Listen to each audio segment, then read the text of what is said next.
અંકલેશ્વરની પાનોલી જીઆઈડીસીમાં આગ લાગ્યા હોવાની ઘટના સામે આવી રહી છે। સમાચાર અત્યારે ભરૂચથી સામે આવી રહ્યા છે, જેની અંદર અંકલેશ્વરની પાનોલી જીઆઈડીસીમાં આગ લાગી છે।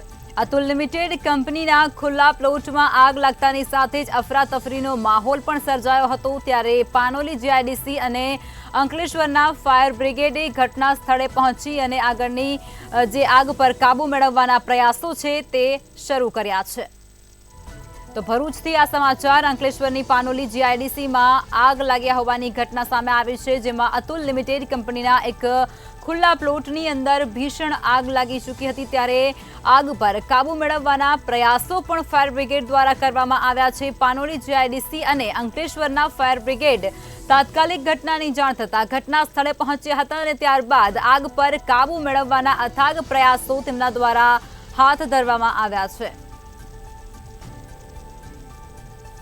અંકલેશ્વરની પાનોલી જીઆઈડીસીના ખુલ્લા મેદાનમાં આગ લાગ્યા હોવાની ઘટના સામે આવી છે।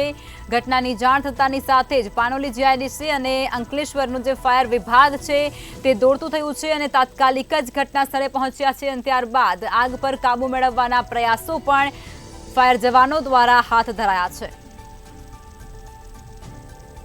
આગે ખૂબ જ વિકરાળ સ્વરૂપ ધારણ કર્યું છે। તમે સ્ક્રીન પર એ દ્રશ્યો પણ જોઈ શકો છો। ધુમાડાના ગોટે ગોટા આ આગમાંથી નીકળી રહ્યા છે।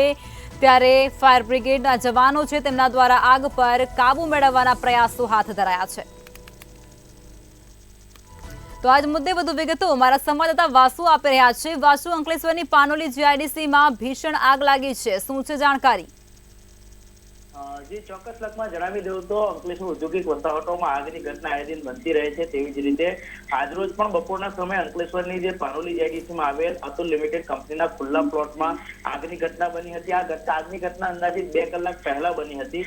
જે બાદ ફાયરને જાણ કરાતા લોકોને જાણ કરાઈ હતી। ખુલ્લા પ્લોટની જે જાડી ઝાકડી છે તેમાં આગ લાગતા આસપાસના ઉદ્યોગ આલમમાં ચિંતા વધી હતી। જે બાદ ફાયર વિભાગને જાણ કરાતા પાનોલી જીઆઈડીસીનું ફાયર ટેન્ડર અને અંકલેશ્વર ડીપીએમસીનું ફાયરના જવાનો ઘટના સ્થળે પહોંચ્યા હતા અને પાણીનો મારો ચલાવી અને આગ પર કાબુ મેળવવાનો પ્રયાસ કર્યો હતો। જી લખમાં જી વાસુ, કોઈ જાનહાનિના સમાચાર ખરા? હજી આ જાડી ઝાકરામાં આગ હોવાથી આમાં કોઈ જાનહાનિ કે એવું કંઈ સર્જાયું નહીં, પરંતુ જે આગ લાગી તેને લઈને ક્યાંક ને ક્યાંક ઉદ્યોગ આલમ અને આસપાસના વિસ્તારમાં ભયનો માહોલ ફેલાયો હતો। હાલ પણ પાણીનો મારો ચલાવવાનું ચાલુ છે અને આગ પર કાબુ મેળવવાનો પ્રયાસો હાથ ધરાયા છે। જી લખમાં જી વાસુ, તમામ વિગતો આપી તે બદલ આભાર। ભરૂચના અંકલેશ્વરની પાનોલી જીઆઈડીસીના ખુલ્લા પ્લોટમાં આગ લાગ્યા હોવાની વિગતો સામે આવી છે અને જે અંતર્ગત પાનોલી જીઆઈડીસી અને અંકલેશ્વરના ફાયર બ્રિગેડના જવાનો છે તે તાત્કાલિક જ ઘટના સ્થળે પહોંચી ચૂક્યા છે અને તેમના દ્વારા આગળની જે આગ પર કાબુ મેળવવાના પ્રયાસો હાથ ધરાયા છે।